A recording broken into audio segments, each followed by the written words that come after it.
दर्शकवृन्द अहिले तपाईहरू हेर्दै हुनुहुन्छ गोमदेन न्युज अनलाइन टिभी। इलामको चुलाचुली स्थित खुडी अर्थात् कुइन्टारमा विभिन्न जत्थाहरू अहिले सिजन अनुसार गएर पिकनिक मनाउने लहर चलिरहेको हामी देख्न सक्छौँ। पिकनिकको निम्ति अति नै राम्रो स्थल मानिने एउटा कुइन्टार अर्थात् खुडीलाई मान्दो रहेछ। म पनि त्यस स्थानमा पुगेको थिइनँ र पहिलो पटक यस स्थानमा गएर म भ्रमण गरिरहेको छु। यहाँ विभिन्न पिकनिक आउनुहुने जत्थाहरूसँग भेटघाट गरेर रमाइलो गरेर उहाँहरूसँग हातेमालो गरेर मैले पनि आजको दिन व्यतीत गरिरहेको छु। यहाँको दृश्य अति नै रमणीय, चारैतिर पहाडै पहाड र बीचमा नुनसरी खोला बगेको हामीले पायौँ। नुनसरी खोलामा एउटा झुलुङ्गे पुल पनि लागेको हामीले पायौँ र यस झुलुङ्गे पुल अति नै रमणीय र सेल्फी खिच्नको निम्ति अति नै उत्तम हामीले देख्यौँ र यहाँ सेल्फी खिच्नेको पनि अति नै घुइँचो हामीले पायौँ। यसरी नै हामीले आजको दिन यस कुइन्टार अर्थात् खुडी, पहिले स्थानलाई खुडी भनिन्थ्यो र अहिले कुइन्टार भन्दो रहेछ। मैले उहाँको स्थानीयहरूसँग जानकारी लिएअनुसार खुडी भन्ने शब्द अति नै नराम्रो भएकोले यसलाई परिमार्जन गरेर कुइन्टार बनाइएको पनि उहाँहरूले हामीलाई बताउनु भएको छ। दर्शकवृन्द, यहाँहरूले देख्न सक्नुहुनेछ झोलुङ्गे पुल वारीदेखि पारीसम्मै अति नै हृदय मोहक बनाउने दृश्यहरू हामी देख्न सक्छौँ। यहाँ बाइकहरू क्रस गरेको पनि हामी पाउँछौँ र यहाँ एउटा मात्रै बाइक क्रस हुने यस पुलको क्षमता पनि हामीले पायौँ। टेस्ट गरेर अहिले उयो हड्डी फुटाएर खानुपर्छ। ओके ल ल भन्नु त ल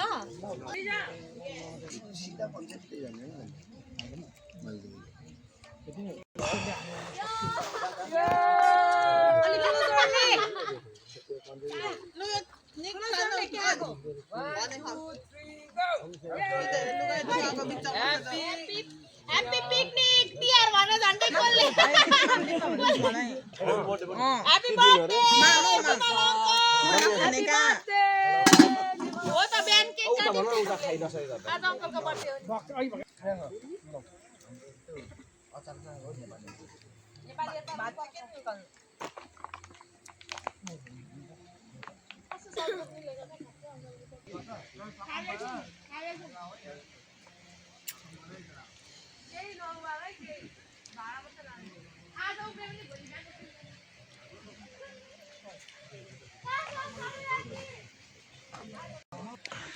दर्शकवृन्द, अहिले हामी खुडीको सुटिङ स्पोट अथवा पिकनिक स्पोटमा हामी आइपुगेका छौँ र यहाँ विभिन्न जत्थाहरू पिकनिक मनाउनुको निम्ति विभिन्न स्थलबाट विभिन्न स्थानबाट आएको हामीले पाइरहेका छौँ।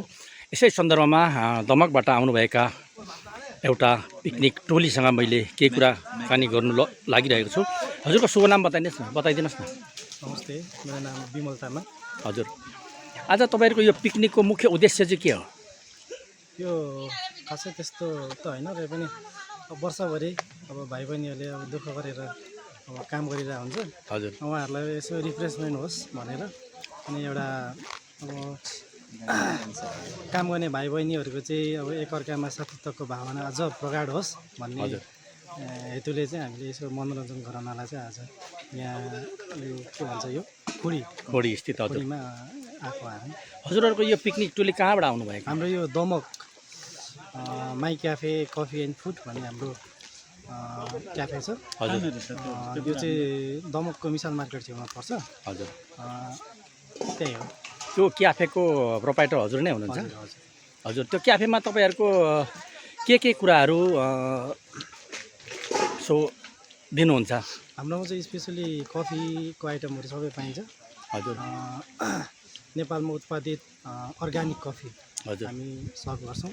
अनि त्यसै साथसाथै खानेकुराहरूमा चाहिँ केएफसीको आइटमहरू अनि कोरियन आइटमहरू नेपाली इन्डियन आइटमहरू सबै खालको खानेकुराहरू चाहिँ हामी पस्किन्छौँ। मादक पदार्थहरू त मादक वितरण पदार्थहरू गर्नु हामी बेच्दैनौँ, हामी अल्कोहल रहित।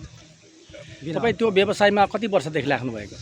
म लगभग हामीले क्याफे सञ्चालन गरेको 4.5 वर्ष भयो। हजुर, त्यति नै। अहिले बजार कस्तो छ क्याफेको? अहिले ठिकै छ, राम्रै छ, राम्रै चलिरहेछ। हजुर, यो व्यवसायप्रति निकै सन्तुष्टि नै हुनुहुन्छ? ठिकै छ। हवस् त दर्शकवृन्द, अब भाइले दमकमा मिसाल मार्केटमा क्याफे सञ्चालन गर्दै आउनुभएको रहेछ। उहाँको क्याफे फलोस् फुलोस् भन्ने हामी पनि यही मिडिया मार्फत शुभकामना दिन चाहन्छु। अन्तिममा तपाईँ हाम्रो यो गोमदेन न्युज टेलिभिजनलाई के भन्न चाहनुहुन्छ? गोमदेन टेलिभिजन होइन? हजुर, गोमदेन टेलिभिजन हेर्नुहुने सम्पूर्ण दर्शकहरूलाई चाहिँ यदि तपाईँ अब दमक वरिपरि कतै हुनुहुन्छ भने हजुर एकचोटि माया क्याफे भिजिट गरिदिनु होला भन्न चाहन्छु। हजुर, उहाँको भनाइ दर्शकवृन्द, अब दमकमा बसोबास गर्नुहुने सम्पूर्ण भाइको क्याफेमा, भाइको क्याफेको नाम के भन्नुभयो?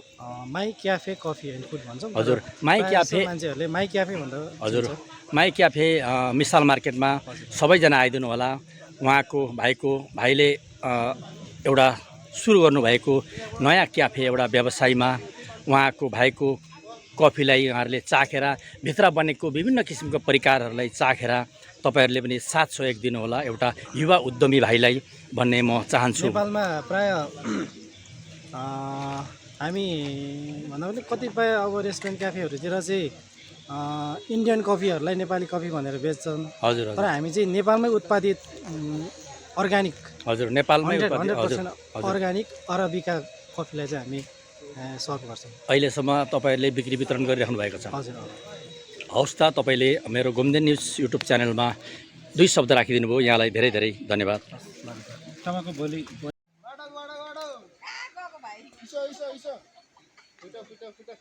सक्यो भाइ, सक्यो। फुट्यो। दर्शकवृन्द, आज खुडीमा दमकको माई कफी सपका स्टाफ भाइ बहिनीहरूद्वारा हाँडीफोर कार्यक्रमहरू भइरहेको छ। अहिले हाँडीफोर कार्यक्रममा प्रत्येक पार्टिसिपेन्ट भाइ बहिनीहरूले भाग लिएर कार्यक्रममा सहभागी भइरहेको छ। हेरौँ अब कुन भाइ बहिनीहरूले यस घैलालाई फुटाउनु सफल हुनेछ। त्यो नतिजा हामी यहाँहरूलाई अहिले नतिजा आउने नै छ। दर्शकवृन्द, एउटा भाइले फुटाउनै आँटेको छ।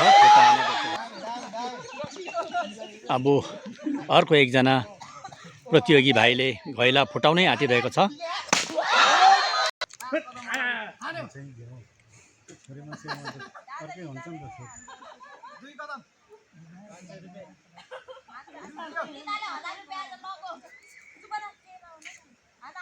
बोल्न नपाए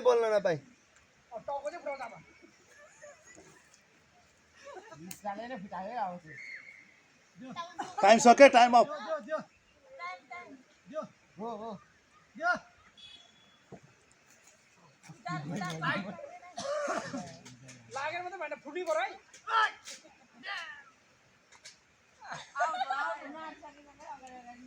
नोड्याम अब ठोक्न मात्र ठोक नै हे तेरिका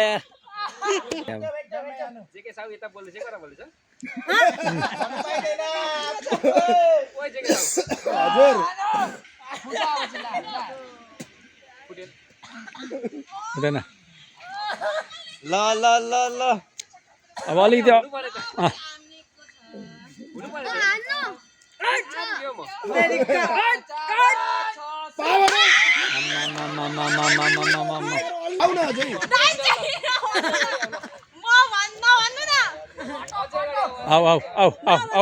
आऊ तेम्से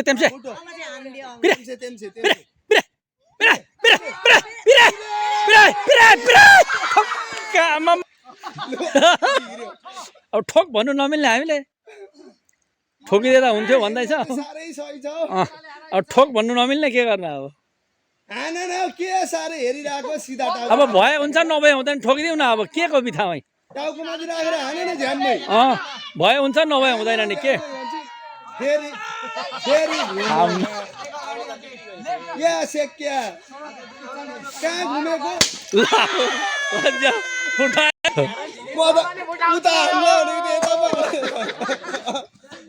उता बापत क्यास 500 रुपियाँ हाम्रो माई कफी सपका भाइले हस्तान्तरण गर्दै हुनुहुन्छ र साथै बधाई पनि दिँदै हुनुहुन्छ